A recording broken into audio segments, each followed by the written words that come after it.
A sculpture is displayed in the main park of Ráquira, or City of Pots, in the Chibcha language. The economy of the city of 13,000 residents in the mountains of Colombia has been based on the pottery trade since pre-Columbian times. Juan Carlos Rocha for InfoSurHoy.com. Ráquira, Colombia, a mix of mud and water is skillfully manipulated and transformed into pottery in the hands of Armando Molina Rodriguez. As an owner of a small pottery factory in the city of Ráquira, in the department of Boyacá, Molina, 40, would be just another of the city's many potters if not for his compelling history. After he became blind 8 years ago, pottery became a way for this small business owner to continue making a living. In 2004, Molina was the manager of the city's largest pottery factory when he completely lost his vision due to a detached retina. That same year, his wife left him and he lost his job. Molina subsequently received help from Romulo Zuluaga, 52, the most experienced employee in the factory he had once managed. I went to his house and started to tell him that he could overcome the ordeal he was living through, said Zuluaga, whose parents also potters. I taught him how to work with ceramics, how to sculpt clay. Molina learned so much from Zuluaga that he said his friend has eyes in his hands.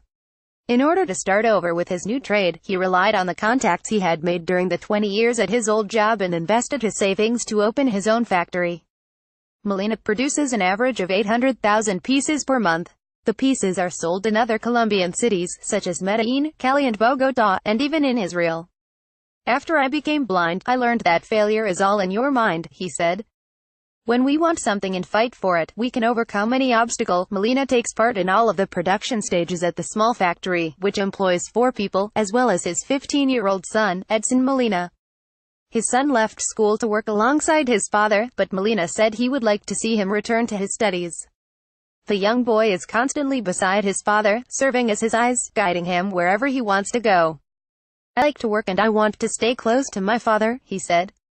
Pottery as a way of life. Pottery and coal mining are the main sources of income in Ráquira, which is located 171 km 106 miles from Bogotá. Most pottery factories are family-run, with approximately 700 families working in the trade, according to local officials. Pottery production, the crafts trade and tourism have created more than 5,500 jobs, which equates to about 44% of the city's 13,000 population. This is our tradition. Everyone here either works in crafts or has a relative who does something related to crafts, said Liliana Serrero, a 26-year-old saleswoman at a store in downtown Ráquira, where she has worked for 3 years. Ráquira's pottery industry dates to the pre-colonial period. Even the city's name has pre-Columbian roots. In the Chibcha language spoken by the indigenous peoples who inhabited the region prior to Spanish colonization, Ráquira means the city of pots, Ciudad de los Soles. Upon encountering the indigenous who made utensils out of clay, colonizers passing through the region in 1537 named them the Potter people. The city was officially founded on October 18, 1580 by Friar Francisco de Orihuela, and the tradition ever since has been passed down through generations. Alba Ruiz Ferrero, 26, learned the trade as a child. She inherited a small factory from her parents, now retired, where she has worked since she was 12. She earns $580,000 Colombian pesos, $323.40 per month. Minimum wage in Colombia is $566,700 pesos, $316.50. You don't make a lot of money in ceramics and you never will. But it's what we know how to do, Ferrero said while casting a piece, even with an injured hand. The prices they pay for our products are low. It's the intermediaries who earn money, the people who buy from us and then resell our products. From the factories to the store shelves, located only blocks away from each other, the prices increased 3 times.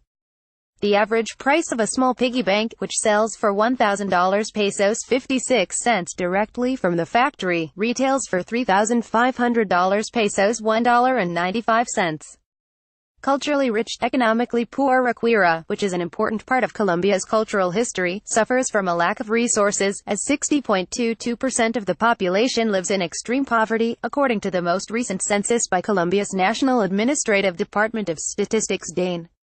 Ráquira depends on its coal mines and its crafts, but both activities are in decline, said Mayor José Hernán Sierra Buitrago, of the Cambio Radical Party.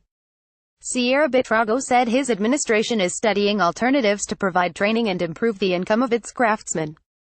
The creation of cooperatives also is being analyzed. We know that the intermediaries are earning more money, he said. We're studying how to help the families that produce the ceramics increase their income. Without job training programs and incentives for young people to stay in school, the city has a truancy rate. But that's also a cultural issue, Buitrago adds. The children of potters want to learn the trade. They want to work with clay and use the potter's wheel, he said. It's part of the culture. However, some younger people said they would trade the factory for the classroom.